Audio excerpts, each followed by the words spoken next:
Namaste and welcome to Sutra Network, your trusted link to news, views, and stories that matter. Here we'll untangle the threads of today's biggest headlines and deeper issues. Today we'll explore major news shaping the world and India.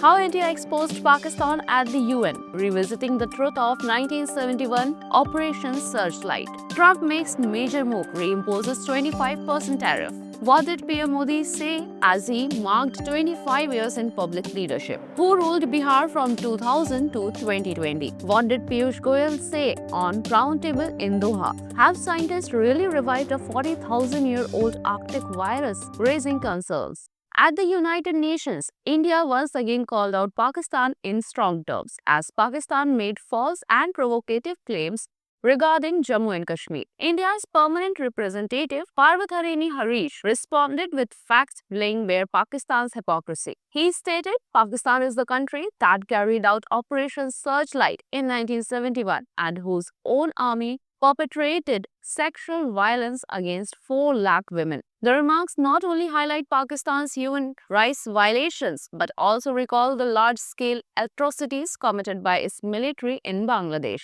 Harish further asserted that Jammu and Kashmir has always been and will remain an integral part of India, leaving no room for dispute. He also held Pakistan accountable for its role in promoting terrorism, noting that it has long provided safe havens to terrorists while attempting to foment cross-border violence. India's firm stance at the UN underscores its commitment to counter misinformation with facts and historical evidence. The world is now urged to recognize Pakistan's double standards and hold it accountable on the international stage. Its own people conduct systematic genocide can only attempt to distract the world with misdirection and hyperbole.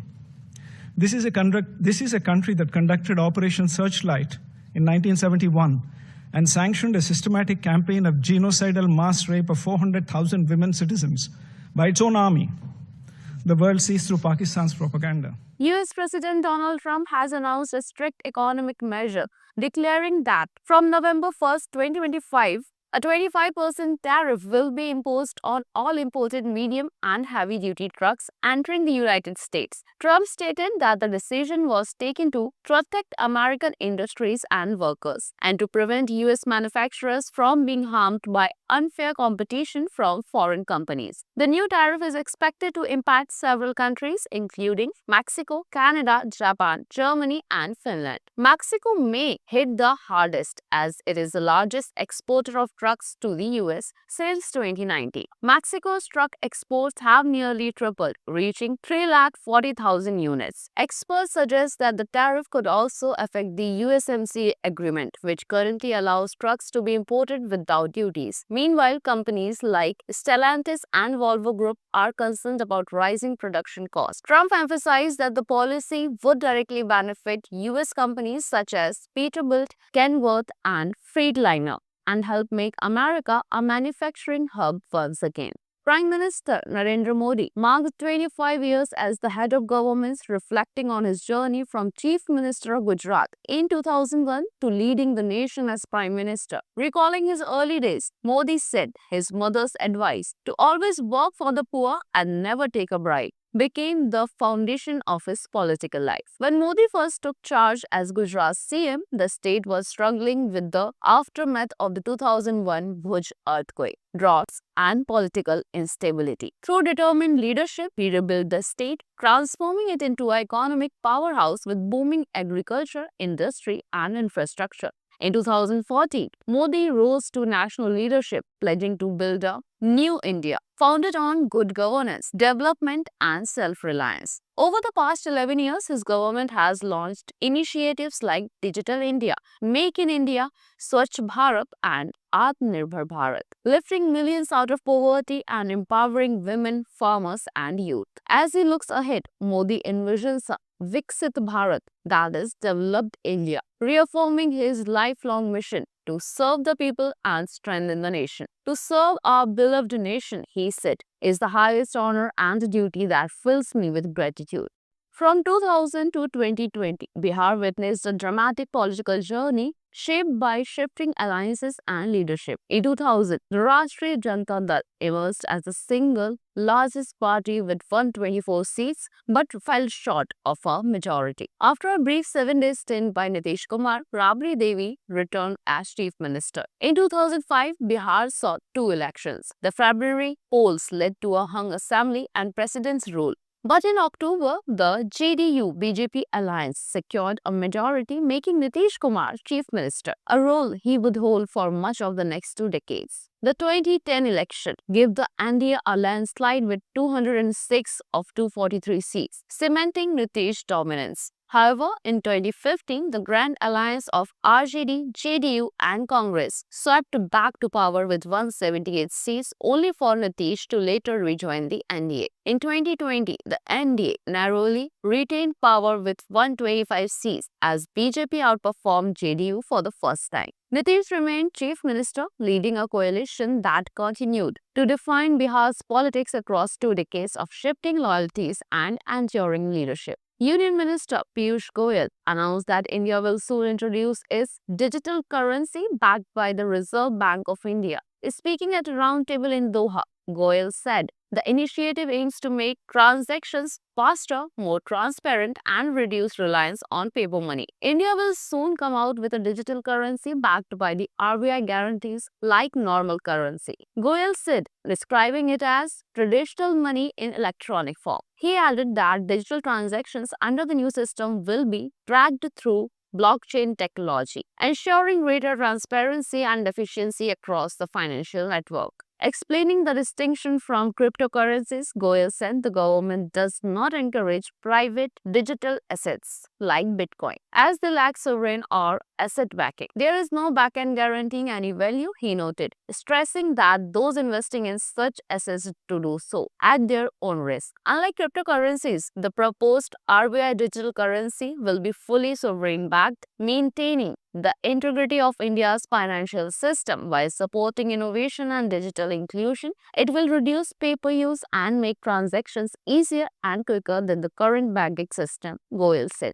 China has unveiled the upgraded version of its stealth fighter, the J-20A, known as the Mighty Dragon. The aircraft is equipped with two powerful Shenyang WS-15 after burning turbofan engines, which reportedly provide greater thrust and longer flight endurance than the American F-22 and F-35. The stealth design and frontal profile of the J-20A reduce its radar cross-section, making it harder to detect. In terms of weaponry, it can carry long-range air-to-air missiles such as the PL-15 and PL-21. Along with short-range missiles, it can also fire missiles while keeping its side base closed, enhancing its stealth capability. With an approximate fuel capacity of 12,000 kilograms, air-to-air refueling capability, and a combat range of around 2,000 kilometers, the J-20A is built for extended missions. Strategically, the J-20A is expected to strengthen China's air power and potentially shift the regional balance and posing a new challenge to the United States and other nations. England captain and Bayern Munich striker Harry Kane has hinted that the return to the Premier League is becoming less likely, though he hasn't ruled it out completely. Speaking during the international break, Kane said, "If you had asked me when I first left for Bayern, I would have said for sure I'd come back. Now, after a couple of years, that has gone down a little bit, but I wouldn't say never." Kane joined Bayern Munich from Tottenham Hotspur in 2023 and has since become a prolific scorer, netting 103 goals in 106 matches, including 73 in 69 Bundesliga games. His remarkable form has made him one of Europe's most consistent strikers. Tottenham reportedly hold a first option clause should Bayern decide to sell Kane to a Premier League club. Though neither side is obligated to accept the deal, Kane, who still has 2 years remaining on his Bayern contract, said he remains fully committed to the German champions and focused on winning titles there. Kane currently sits as the Premier League's second highest scorer with 213 goals, trailing only Alan Shearer's record of 260.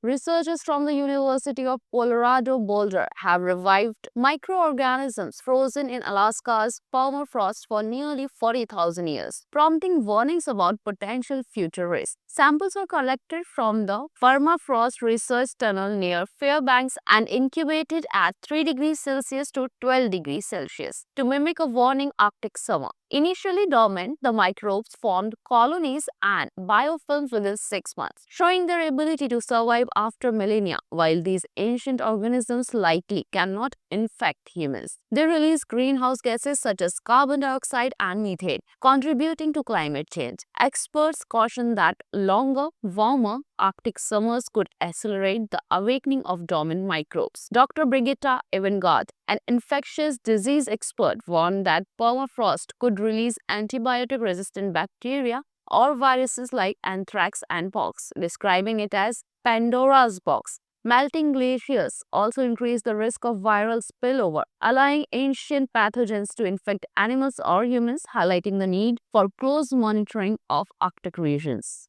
Kashmir saw fresh snowfall for the second consecutive day, bringing parts of Jammu and Kashmir to a halt. The Srinagar-Jammu National Highway has been closed due to multiple landslides, affecting road connectivity. Tourist destinations like Gulmarg, Pahalgam, and Sonmarg are now covered in snow, offering a stunning winter landscape ahead of the season. The Kashmir Valley experienced a sharp temperature drop. Gulmarg recorded the season's first sub-zero temperature at -04 degrees Celsius, while Zurila Pass noted the coldest night at -8.0 degrees Celsius. Other high-altitude areas received significant snowfall. Sadhna Top, Peer Ki Gali, Sindhan Top, and Jozila Pass. Sonmarg and Pahalgam saw lighter snowfall of 2 to 3 inches and 1 to 2 inches respectively. Light showers may continue in districts like Kishtwar, Doda, Anantnag, Ramban, Udhampur, and Kathua, followed by dry weather. Authorities have urged travelers to check road conditions as snow has made several high-altitude routes slippery and hazardous.